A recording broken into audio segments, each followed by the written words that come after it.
तो आज के इस वीडियो में हम ये समझेंगे कि कौन सा ऑयल डीप फ्राई के लिए अच्छा है जो आपके लिए हार्ट हेल्दी भी है और ओवरऑल हेल्थ के लिए भी अच्छा है।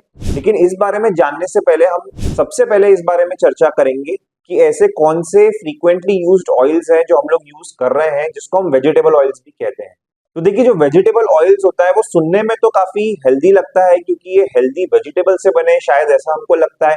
इसीलिए ऐसा लगता है कि ये जो ऑयल्स है तो काफी हार्ट हेल्दी है और ओवरऑल जो इसकी मार्केटिंग है वो भी इस प्रकार से ही होती है। लेकिन ये जो वेजिटेबल ऑयल्स है ये एक्चुअल में वेजिटेबल से नहीं आते, क्योंकि आप जरा सोच के देखिए, क्या गाजर, मूली या फिर भिंडी या फिर क्या जो बैंगन है, क्या उसमें से ऑयल आ सकता है? जी नहीं। उनमें सबसे ज्यादा होता है पानी और होते हैं माइक्रो न्यूट्रिएंट्स।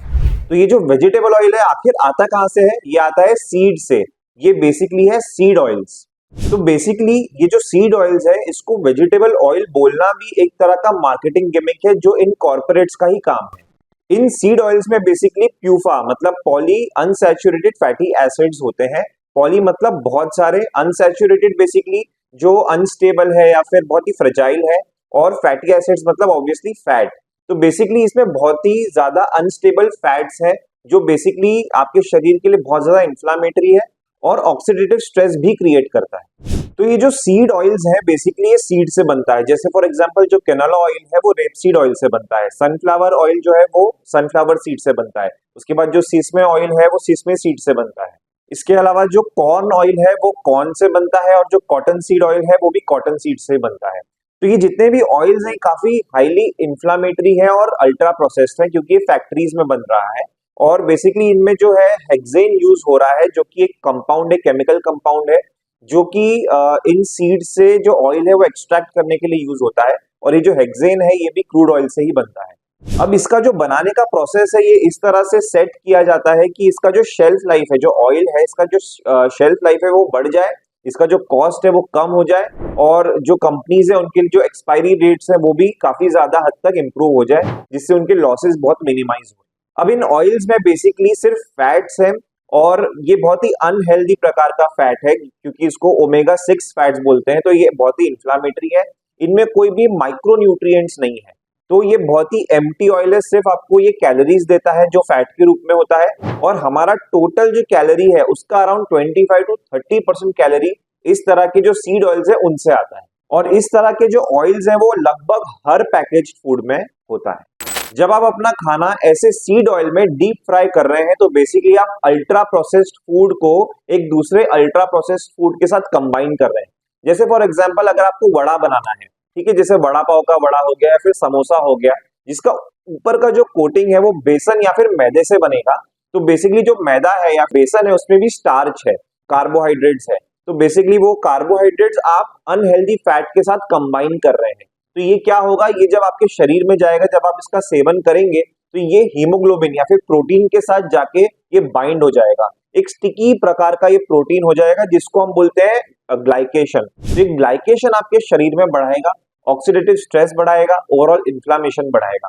उसी तरह से एक और एग्जांपल लेते हैं। अगर आपको चिकन डीप फ्राई करना है लेकिन आपने उस चिकन में जो है जो ब्रेड क्रम्स होते हैं उसका जो कोटिंग आपने लगाया या फिर मैदे का कोटिंग ऊपर से आपने लगाया है, तो बेसिकली क्या होगा इसमें कि आपने एक तो स्टार्च को फैट और प्रोटीन के साथ कंबाइन किया है और फिर आप उसको डीप फ्राई करेंगे बहुत ही अनहेल्दी तरीके के फैट्स में। तो इससे यही होगा कि आपका जो ग्लाइकेशन है वो वापस से बढ़ेगा, शरीर है इसमें जो है इन्फ्लामेशन बढ़ेगा, और जो आपके शरीर में आर्टरीज में जो है वो प्लाकिंग भी बढ़ेगी। जो बेसिकली जो प्लाकिंग है इसी तरह के फूड से बढ़ता है। अब जब आप फास्ट फूड रेस्टोरेंट्स जाते हैं तो वहां पर जो ऑयल्स यूज होता है वो भी इसी प्रकार का ऑयल है जो सीड ऑयल है। ऐसा नहीं है कि ये ऑयल सिर्फ एक ही बार यूज होता है और फिर वो ऑयल को डिस्कार्ड कर देते हैं।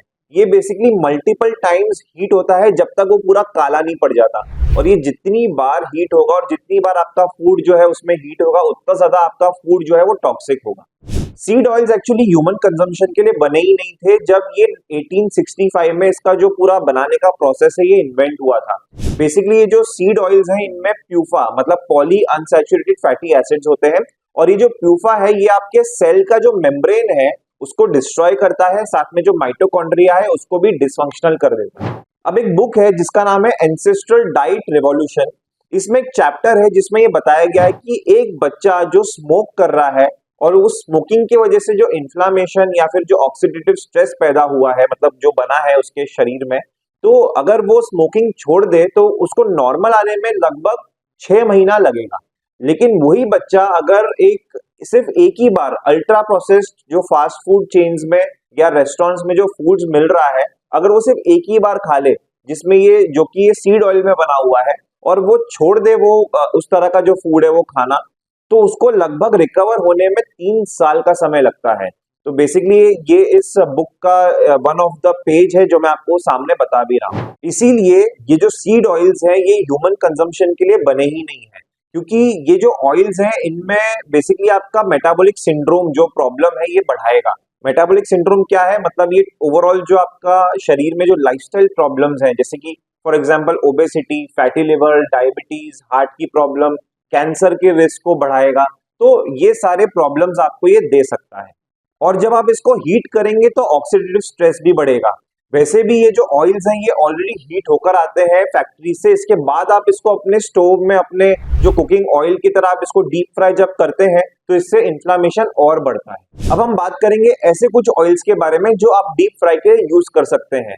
तो अब देखिए जो ग्राफ है जो मैं आपको सामने बता रहा हूं, जिसको बोलते हैं पैरो ऑक्सीडेशन ग्राफ, इस ग्राफ में ये दिया गया है ऊपर से लेके नीचे तक कि ऐसे कौन से ऑयल्स हैं जो सबसे ज्यादा अनस्टेबल है और जो सबसे ज्यादा अनहेल्दी है। तो इनमें जो सबसे ज्यादा अनहेल्दी है वो है flaxseed oil, sunflower oil, corn oil, soybean oil, canola oil, जो कि सबसे ज्यादा अनस्टेबल है और सबसे ज्यादा अनहेल्दी है। तो देखिए इनमें जो सबसे हेल्दीएस्ट और सबसे ज्यादा स्टेबल ऑयल्स हैं उनमें बताया गया है सबसे पहले पाम ऑयल, उसके बाद है घी या बटर, उसके बाद है एवोकाडो ऑयल और कोकोनट ऑयल, उसके बाद है मस्टर्ड ऑयल, ऑलिव ऑयल। ये सब जो है हेल्दी ऑयल्स में आते हैं क्योंकि ये सब काफी ज्यादा स्टेबल ऑयल्स हैं। अब आप ये सोच रहे होंगे कि जो पाम ऑयल है ये कहां से आ गया। पाम ऑयल तो हमने सब जगह यही सुना है कि बहुत ही अनहेल्दी होता है। बहुत सारे ऐसे इन्फ्लुएंसर और बहुत सारे वीडियोस और कंटेंट ऐसे बनाए हैं कि पाम ऑयल जो है वो बहुत ही अनहेल्दी है और बहुत ही ज्यादा इन्फ्लामेटरी है, जो कि सबसे ज्यादा अल्ट्रा प्रोसेस्ड फूड्स और जो पैकेज फूड्स हैं उनमें पाम ऑयल यूज होता है। तो बात सही है वो, क्योंकि देखिए क्या है कि इसमें भी दो प्रकार के पाम ऑयल है। एक है रेड पाम ऑयल जो कि काफी ज्यादा स्टेबल है, जो इस ग्राफ में दिया हुआ है। दूसरा है जो अल्ट्रा प्रोसेस्ड और बार बार हीट किया हुआ पाम ऑयल। ठीक है, तो वो जो पाम ऑयल है वो बेसिकली अनहेल्दी है, तो वो बात सही है।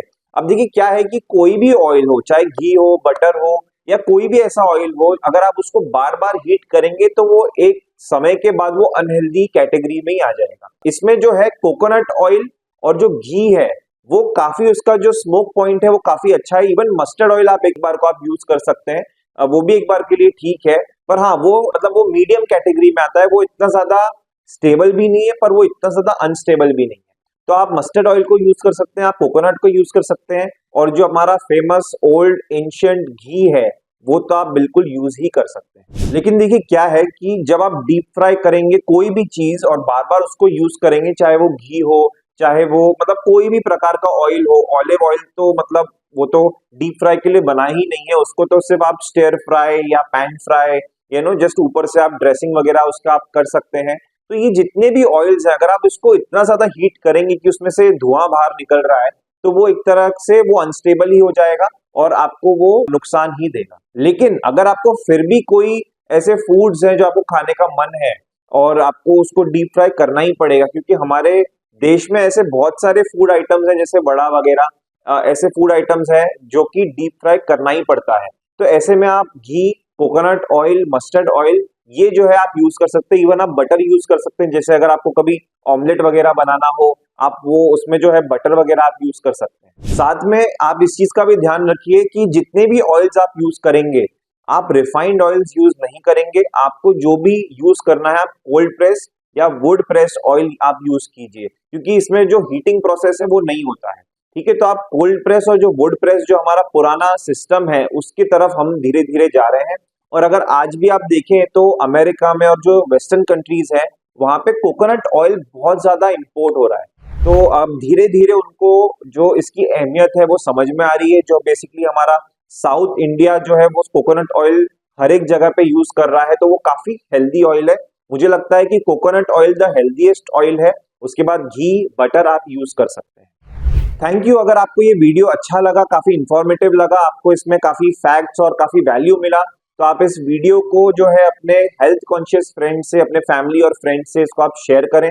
चैनल को भी सब्सक्राइब करें, वीडियो को आप लाइक करें, और हमारे वीडियो के नीचे जो कमेंट सेक्शन है उसमें आपका जो भी क्वेश्चन या क्वेरीज है वो आप डालिए, तो उसी का हम एक टॉपिक बनाकर वीडियो भी पोस्ट करेंगे। Thank you very much.